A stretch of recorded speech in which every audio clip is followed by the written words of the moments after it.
കണ്ടുവരാറുണ്ട്. അതിനേറ്റ സുഖലോലുപത്വം ഇവർക്കുണ്ടായിരിക്കും.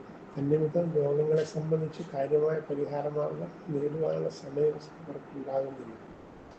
പൊതുവെ ഇവരുടെ ജീവിതം ഏതാണ്ട് 32 വയസ്സിന് ശേഷമാണ് ഒരു ശോഭന ആയി വരുന്നത്. 32 വയസ്സ് വരെ ഇവരുടെ ജീവിതമായിരിക്കും. 38 വയസ്സിന് ശേഷം ശരിയായൊരു ജീവിത പന്ഥാവിൽ എത്തിച്ചേരുന്നു.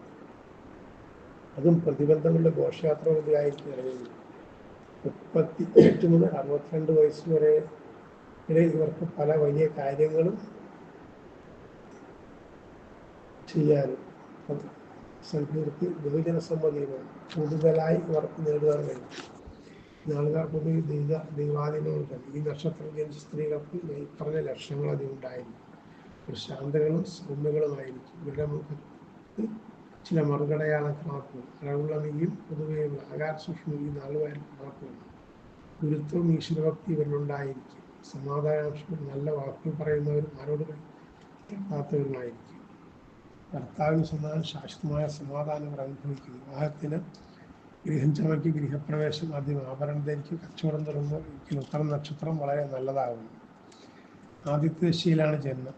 തുടർന്ന് ചന്ദ്രൻ, ചൊവ്വ, രാഹു, വ്യാഴം, ശനി ക്രമത്താൽ ദശാകാലങ്ങൾ കാണപ്പെടുന്നു. പ്രതികൂല നക്ഷത്രങ്ങൾ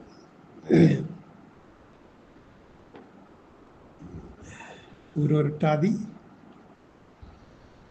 ഉത്രം ഒന്നാം പാദക്കാർക്ക് പൂരോരുട്ടാതി, തട്ടാതി, രേവതി, അഷ്ടമരാശിക്കൂറിൽ വരുന്ന നക്ഷത്രങ്ങളും കന്നി കൂറുകാർക്ക് മേടക്കൂറിൽ വരുന്ന അശ്വതി, കാർത്തിക നക്ഷത്രങ്ങളുമാണ് പ്രതികൂല നക്ഷത്രങ്ങളായി വരുന്നത്.